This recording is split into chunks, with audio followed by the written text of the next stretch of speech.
Bonjour à tous, aujourd'hui on se retrouve pour une nouvelle vidéo, ma première vidéo face cam. Je vais vous donner des conseils pour faire des photos plus originales au smartphone.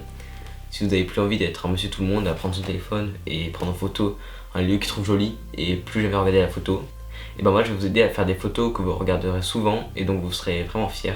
Voilà, donc on commence tout de suite avec le premier conseil, changer d'angle. C'est vraiment très important de plus prendre votre photo à la hauteur d'homme. Ce qu'on appelle la hauteur d'homme, c'est comme ça en fait, cette hauteur là. En fait c'est la hauteur de notre vision au quotidien. Et donc quand on regarde une photo comme ça n'a rien d'exceptionnel puisque c'est ce qu'on voit au quotidien. Si on serait allé dans le lieu où la photo est prise, on aurait vu la même chose. L'objectif c'est de donner un point de vue que le spectateur a jamais vu. Et c'est très important donc de se mettre soit au ras du sol, moi j'aime bien faire des photos comme ça, ou quelques exemples, ou alors des photos prises du dessus. Alors ça c'est plus pratique quand même en drone qu'au smartphone, mais si vous avez un balcon c'est quand même possible. Voilà, donc c'est très important de vraiment changer la hauteur de la prise de vue et essayer de réduire le nombre de photos que vous prenez sur cette hauteur là parce que c'est vraiment la hauteur de prise de vue la moins intéressante. Mon deuxième conseil c'est améliorer sa composition et en fait ça en comprend trois. Ça commence par augmenter le nombre de plans, c'est très important.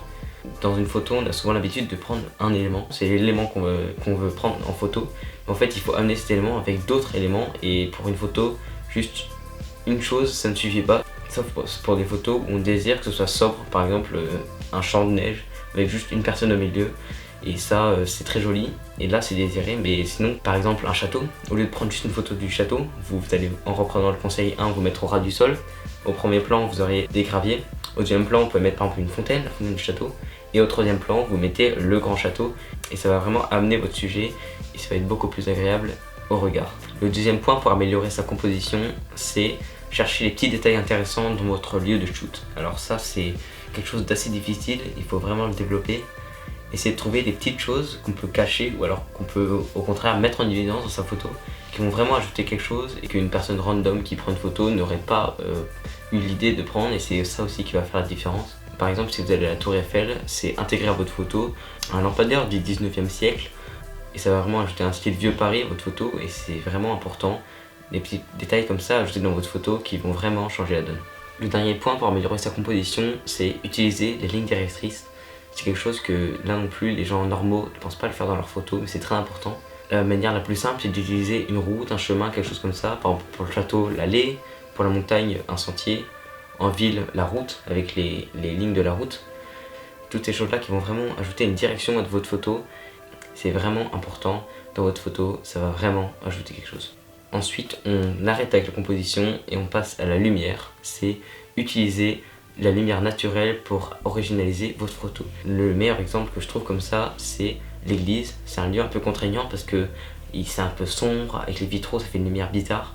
Au lieu de prendre ça comme une contrainte et essayer de faire de la retouche, vraiment donner un aspect par exemple froid pour l'église, avec les vitraux en utilisant la lumière qui est en fait une contrainte dans ce lieu-là. Et ça va vraiment aussi ajouter un style à votre photo. Trouver un style à une photo c'est vraiment le plus important et choisir la lumière naturelle de votre shoot ça va vraiment ajouter quelque chose à votre photo.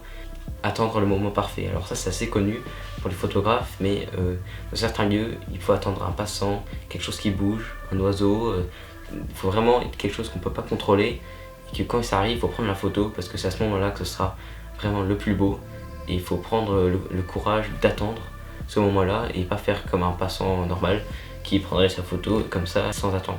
Retoucher votre photo pour la sublimer, ça c'est le dernier point, c'est très important. Pas simplement mettre un filtre, il y a beaucoup de gens qui le font, mais pour des photos comme ça suffit. Mais pour vraiment des belles photos de voyage, de tout ce que vous voulez, il faut vraiment prendre le temps de faire de la retouche. Il y a beaucoup d'applications ou de logiciels sur téléphone, vu qu'on est sur vidéo sur téléphone ou sur ordinateur.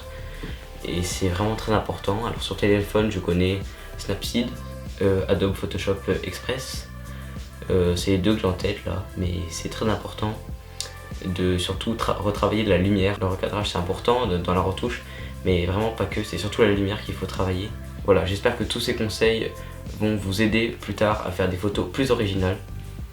Personnellement j'ai pris beaucoup de plaisir à faire cette vidéo et toutes ces choses là c'est des choses que j'ai appris ou que j'ai trouvées sur internet et qui m'ont aidé personnellement à améliorer mes photos. Et j'ai décidé de vous les transmettre pour que vous aussi, vous puissiez faire ça. Voilà, je vous dis à bientôt pour de prochaines vidéos.